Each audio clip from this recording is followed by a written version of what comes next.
Guys, this is your Divine Juvin channel. Guys, magbibigay ako ng tips ngayon na paano mapapapayat yung maalis yung taba sa tiyan. I was 64 kilos guys, pero marami akong herbs na ininom. Ito yung meron akong apple, tapos yung parang ito yung seed ng avocado.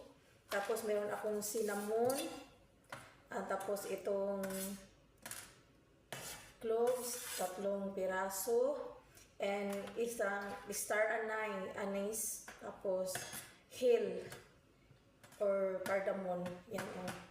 Tapos ilalagay lang natin sa kasirola.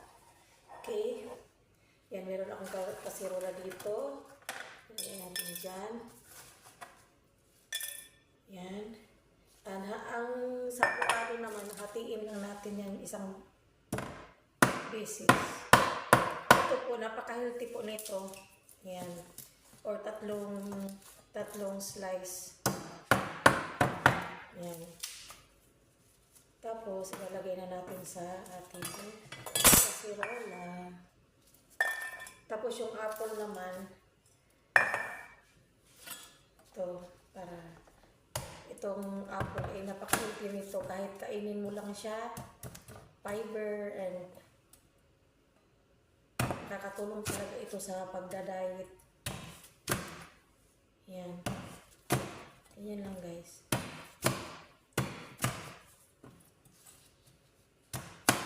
Para madaling yung katas niya, masimot kumbaga. Pag mapakuluan na siya. Hayaan nyo yung balat at saka yung mga dyan, yung mga seed. Hayaan nyo yan. Din yan, meron din yang makukuha na vitamins dyan. Yung mga mapait-pait. Yan. Kasi guys, I was 65 kilos guys. Tapos, lagi kong iniisip, bakit nabobloated ako? Nag-bloated talaga ako guys. And tapos lalagyan natin ng water. Bali 2 baso or 1.5 glass na water. Tapos ilalaga. Yan po. Hayaan natin yan ng mga like 10 minutes hanggang maging maluluto na siya. Maging 1 glass na lang siya ang tubig. Guys, ayan, nakulo na siya. Wala naman, since wala akong ginger fresh guys, lagyan ko siya ng ginger na powder. Para healthy. Actually, kailangan talaga ito ng ginger fresh. Pero okay na ito, powder, kasi wala akong, pabili pa ako sa driver. Wala pa ngayon. Yan po. Tapos iasukal natin mamaya is honey. Pag meron kayong honey. Ayan po. Hayaan natin na kukulo siya. Yan siya yung tawag nito hanggang lumiit hanggang mag-iisang baso yung kanyang tubig. Maganda ito guys sa mga bloated stomach, mga fat. Ito yung iniinom ko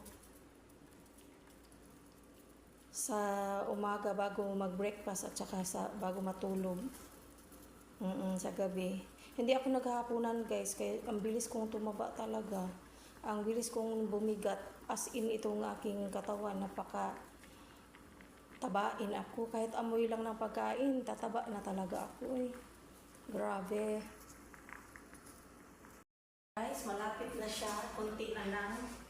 And lagyan natin ng kunting turmeric. Alam naman natin ang turmeric, luyang-luyaw na.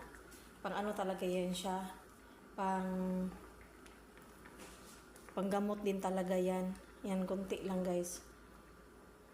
Para magdilaw-dilaw ng kulay or mag-change ang kulay. Mag-dark ang kulay niya. Itong turmeric, ayan, or luyang-luyaw, wala. Lang kasi dito, mahal din ang kilo dito sa Kuwait. So, hindi yung fresh niya, hindi talaga palaging meron. Maglagay lang tayo, parang isang kutsara na yung nailagay ko guys na turmeric. Ganun lang. Malapit na yan guys. Kasi pwede niyo itong pag nalaga nyo yan, pwede rin ninyo lagyan ulit ng tubig. Para sa gabi naman, i-set aside, ilagay nyo lang sa refrigerator. Mamayang gabi, bago kayo matulog, pakuluan nyo naman ng isang 1.5 glass. Tapos, yun. Pwede nyo dagdagan ulit ng fresh na luya or kahit ganyan na, intact pa din yung lasa niya. Yan po. Yan na guys, pwede na siya. Huwag niyo akong pansinin yung aking boses guys kasi namamalat talaga ako. Palagi akong may allergy, may asthma. Ayan. Isang baso na lang siya.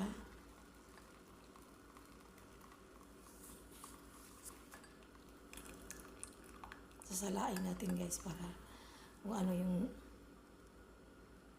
Tapos bibigayan natin ito ng lemon mamaya.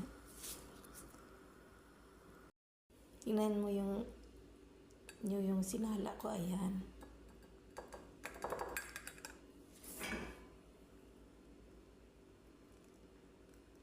Okay. Malaki kasi ang cup ko guys, kaya actually isang baso na yan, oh. Ibabalik ko itong iba para mamayang gabi. Tapos may limon ako guys. Supposed to be, pwede rin ilaga to, kasali ang limon. Pero ako ipipiga ko na lang guys ng ganito. Yan. Fresh lemon. Only in one na ito guys. Ang herbal na to. Yan. Tapos ayan guys, nag-slice ako ng some pieces of with skin na yan. Lalagay dyan. Para much healthy kasi yung sa balat niyan, nandyan talaga din ang vitamins niyan. And meron akong honey dito guys. Yan. Honey. Then, isang spoon na honey. Nasa sa inyo guys yung less than spoon or isang teaspoon. Yan. Original na honey from Longness Golden Clear Honey. Yan. Yan na po.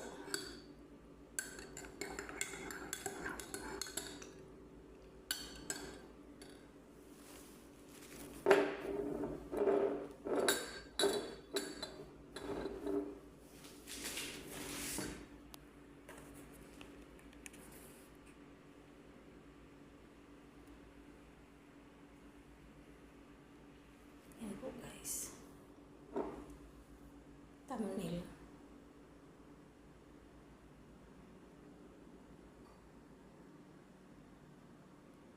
Hanggang dito na lang po guys. This is your Divine Juming channel. God bless you all. See you around. Bye bye.